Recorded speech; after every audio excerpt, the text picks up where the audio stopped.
This is Bo, and welcome to Baguette Basics. In this series of videos, we will cover all the necessary steps to create a classic French baguette right in your own kitchen. Previously, we covered the equipment recommendations and ingredients used in this video series. Please click here to see the previous video.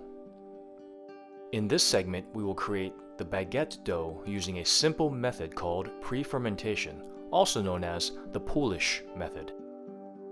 Also, please take a moment to subscribe. You'll help support my channel so that I can bring more content like this to you. And leave a comment that you subscribed, and I'll do my best to respond. And so if you're ready, let's get started. The pre-ferment, or Poolish, is probably the easiest part of the baguette making process. Add water first, followed by the yeast. I find that doing so reduces the amount of sticking you get with the flour.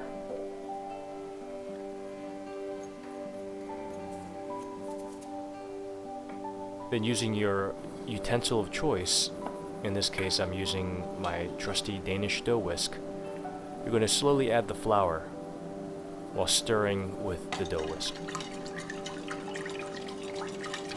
This creates kind of like a cream and reduces the amount of sticking to the bowl.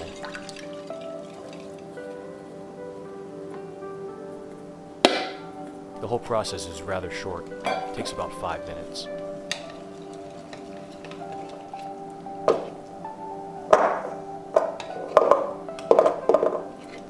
And before you're done, just scrape down the sides with a scraper or a spatula. Now, to reiterate, you can use any tool you want, really, for this process. Here, I demonstrate using chopsticks.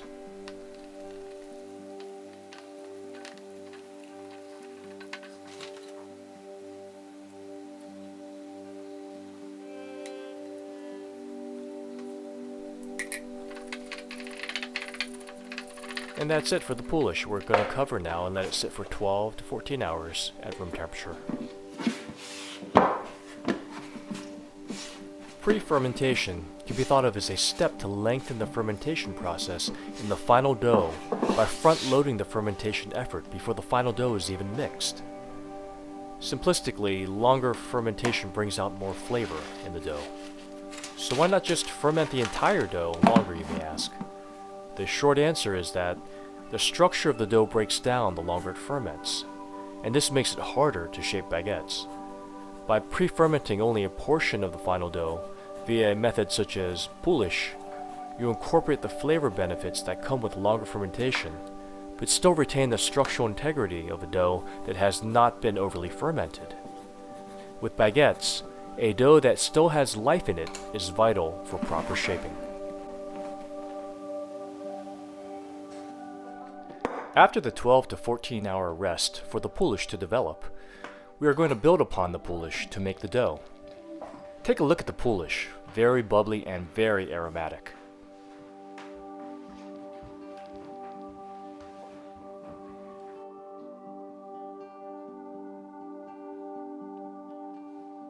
To this Poolish, we are going to first add all of the water,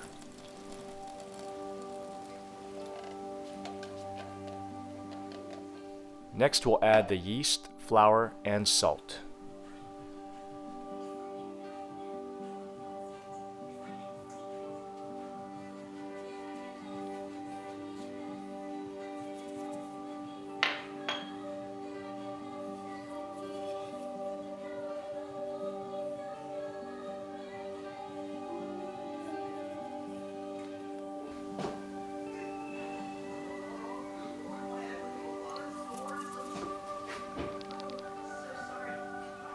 Now mix together until all of the ingredients are incorporated. Please excuse my daughter's cartoon playing in the background. It's actually a pretty cool cartoon called Miraculous Ladybug, and it takes place in Paris, and the main character's father is a baker. So this has helped to facilitate my daughter's interest, or should I say tolerance, of my baking endeavors. For this, the cartoon has my approval.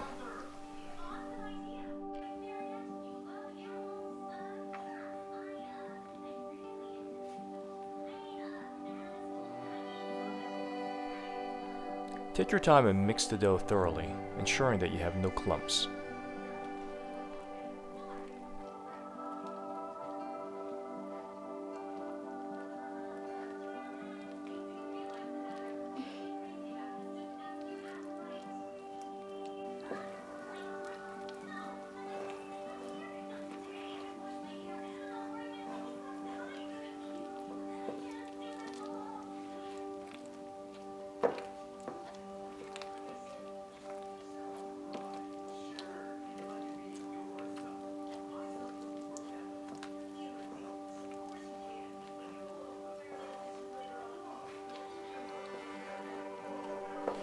You can use the back of your knuckles to scrape the side of the bowl as you're mixing the dough.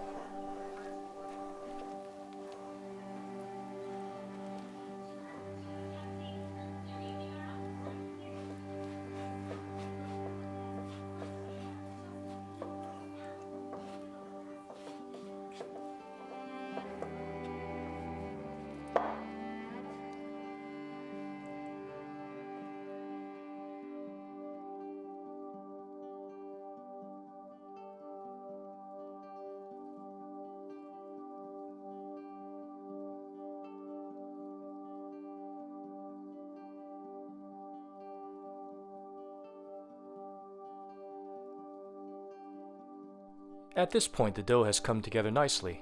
We're going to give it about a 15-minute rest before the next step.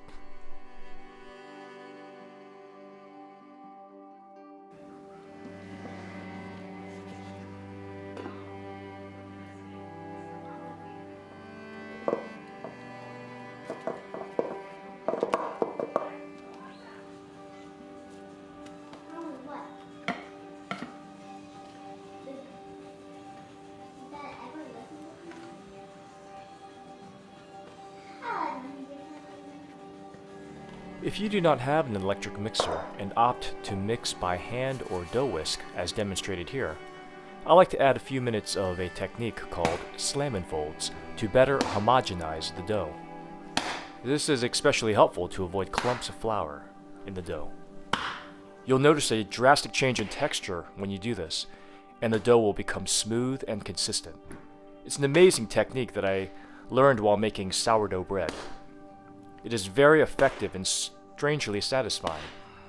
One has to wonder if such techniques were born out of frustration. Anyhow, after this step, cover the dough and let it rise for 2 hours at room temperature.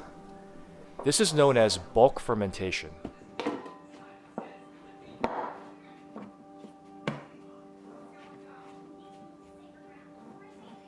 We will perform just one turn at the halfway point. A turn is also known as a stretch and fold, and it serves to distribute the heat in the dough to ensure consistent fermentation. And it also helps to strengthen the dough and give it some structure.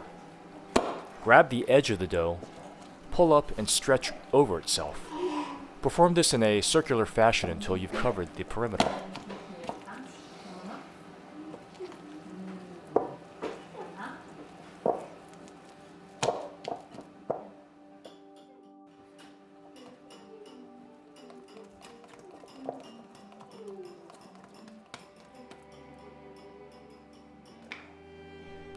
And after you've performed this turn at the halfway point, cover and continue to bulk ferment for another hour. Here's the dough at the end of bulk fermentation. We'll pick up from here in the next part.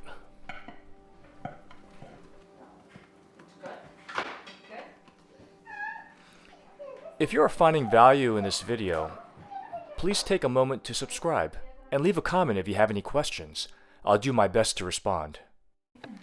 Now that we have the Poolish, the dough, and the bulk fermentation out of the way, I'll see you in the final part of this video series.